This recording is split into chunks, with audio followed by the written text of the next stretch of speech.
What's up, everyone? Welcome to today's video. Welcome to the Video Game Fight School channel. Thank you very much for tuning in. Exclusivity is dead once again, and I'm literally here for it. I've been saying it for the longest time that this whole castle, altar, whatever the heck you want to call it, monument built on exclusive games has always been a fugazi. The market has been changing. Hardware market has been changing. If you play on the console and you think somehow that the console market is not receiving any pressure, then you're not taking into account what has been happening in the past 6, 7, 8 years. There's been this resurgence. It's been slowly creeping. We saw it with the 2016 Bitcoin craze. We saw it even in the Bitcoin craze that came afterwards, where hardware on the PC side has become more and more popular. Apparently around 2016, and I've mentioned this in other videos, this change was taking place. So now everyone who has basically been in the business of playing tit for tat, my console has this and your console doesn't have that, apparently they are exposed as only wanting to play and keep scores. It's like watching a soccer game. You know, your own studio brought out that game, or your own publisher brought out this game and mine didn't bring this game.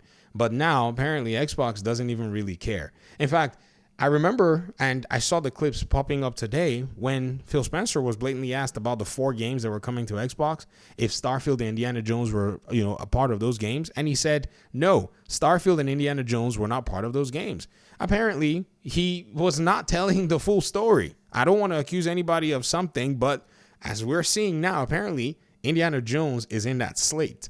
Now, what's even crazy is, and I've said this, they should have bundled Indiana Jones with Starfield. I am all about taking off these wheels of exclusivity because to me, they've always been quite silly. They are not here to serve the consumer base. If your platform has value, it should be tested by what it offers and not just by exclusivity. Now, yes, exclusivity is fine if that's what you want to do. However, you have to bear the risk of exclusivity. But if that's all you've been doing and all you've been leveraging for your platform, then your platform is eventually going to shatter once everybody discovers that you're not providing any value. Also, these games are getting more and more expensive to make. So if nobody buys Indiana Jones on Xbox, which Xbox's numbers are not necessarily as big, Xbox sales are not necessarily as, high as say the PlayStation side, then it's going to be a financial catastrophical situation. And the studio that worked on this game may be facing the same predicament as Tango Gameworks. This is just the crazy reality. You have to really think about the ramifications of what is going on. Ladies and gentlemen, these console players are not buying and playing these single player games. In fact, every week what we see is these console players basically living on Call of Duty, Fortnite, EA stuff, GTA 5, Roblox, and such. The Nintendo folk, on the other hand, they're buying their games. They're buying 50 million copies of Mario. They're buying 30 million copies of Yoshi's Party or some rando game that is on the Nintendo Switch. But the Xbox and the PlayStation folk, they're not really showing up. So Xbox is like, screw that. We're going to take our games to PC. Then as they took it to PC, they were like, it seems these PC folks just like Counter-Strike anyways, and some Elden Ring and some random Rocket League game. Why don't we take it to another platform? They took the ones that they could to Nintendo, like Minecraft and, whatever else they took there. I don't know. They want to take Call of Duty there. And then they looked and said, man, it just seems like, okay, we got Nintendo, but Nintendo's hardware is basically a calculator compared to these consoles.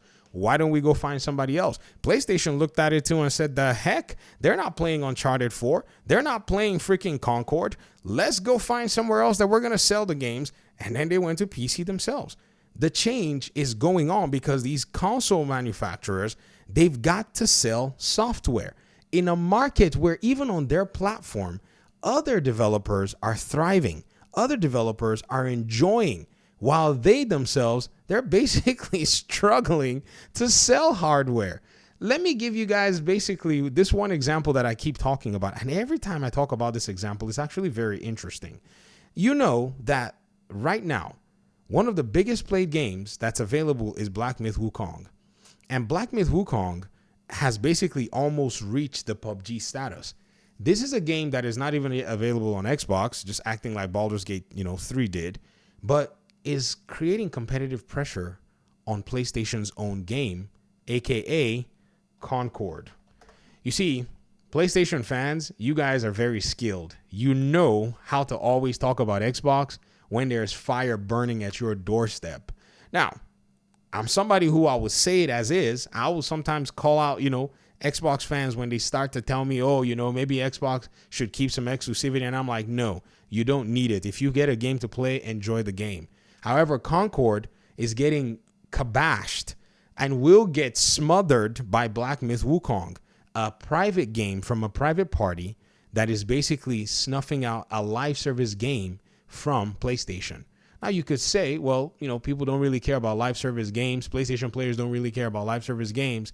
The problem with that is they actually do. They've been caring about live service games, and you can't tell me otherwise because the data right here shows it. So again, we have to pay very close attention as to why the market is changing.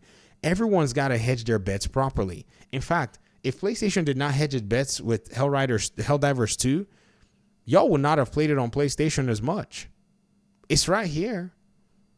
So I expect to see PlayStation games eventually make their way to Xbox. And now I'm saying it even much more confidently because, I just feel like I should say it. I may be wrong, but I think I should say it because this is what the reality is. None of these console platforms are sustainable to be able to carry these exclusives. This is just the reality. Hence, the console war, which had basically thrived off of the fat and all of the jovial nonsense that have been going on in gaming all this while, is dying. It's a dying breed. And you can see the console warriors spazzing out. Instead of them to basically say, I want to enjoy a game for myself, play the game. Yet they're concerned and bothered about something that doesn't even really affect them. Let me just show you how interesting this is. Go watch all those console warriors, especially on the Xbox side. Watch how many of them leave the Xbox platform. None of them are going to leave the Xbox platform. Why? Why would they leave Xbox? When Xbox has games lined up for next year, what, they're going to go to PlayStation? What are they going to play on PlayStation? There's nothing they can play on PlayStation right now. So they're going to hang out. They're going to complain. And everyone's going to get riled up. And everyone's going to calm down. Everybody got riled up with the whole 4 games anyways. I think Xbox was using that to kind of basically test out the waters and, pretty much set a precedent. But now they're going in. In fact, I'm hoping that they bring Starfield. They drop it on there and people buy more copies and people enjoy the game. It is what it is. That's just how the market is moving to keep competition going. The more the competition continues to stack up, you're going to see PlayStation make some moves that may not be necessarily too popular. Look forward to seeing it. Thanks so much for watching. Appreciate you guys so much. Peace out.